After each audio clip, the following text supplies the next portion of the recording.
In Ukraine, the winter war continues. Along a 1,500-mile front, Russian and Ukrainian forces continue to fight bitter battles as they prepare for new offensives. Russia is gearing up its industry and its people. It talks about this being essentially a war with Nato, which is not how we see it. General Richard Barrons is a former head of Joint Forces Command.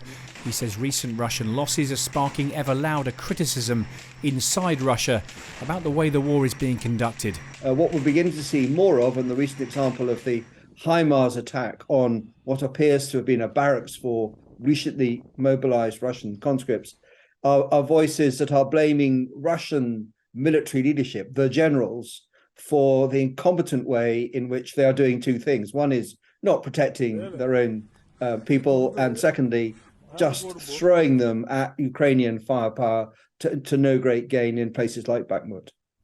Bakhmut has proven a bloody battleground for Russian forces. Even Yevgeny Prigozhin, founder of the infamous mercenary unit, the Wagner Group, was filmed criticising the lack of equipment his troops are receiving, a message clearly aimed at Russia's military leaders. It is inconceivable now that there could be a useful, peaceful discussion about how to make the war stop, and it is inconceivable that you could be really clear-sighted about who is going to win, provided, and it is a big provided, the West continues to arm Ukraine. Without that, Ukraine will lose. That, of course, begs the question, how much longer can the West go on with this level of support, depleting its own arsenal and budgets? Up to now, the US in particular has been nervous of giving Ukraine certain weapons, like longer-range rockets and tanks, fearing it could escalate the war. But with Moscow's forces seemingly so shattered, is it time for NATO to bring the full weight of Western weaponry to bear on Russia?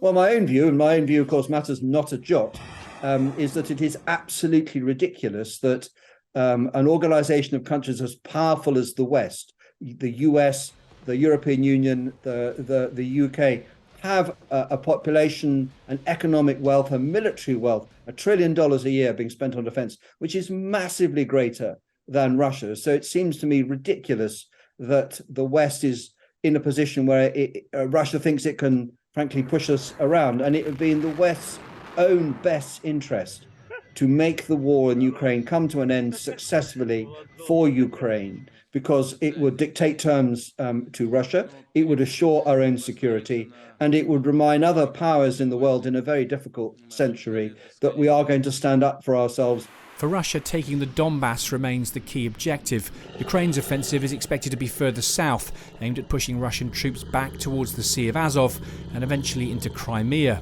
While 2022 ended in stalemate, this year will be decisive, not just for Ukraine, but also for Western nations, as they too debate their next move. Simon Newton, Forces News. If you enjoyed this video, don't forget to like and subscribe to our channel.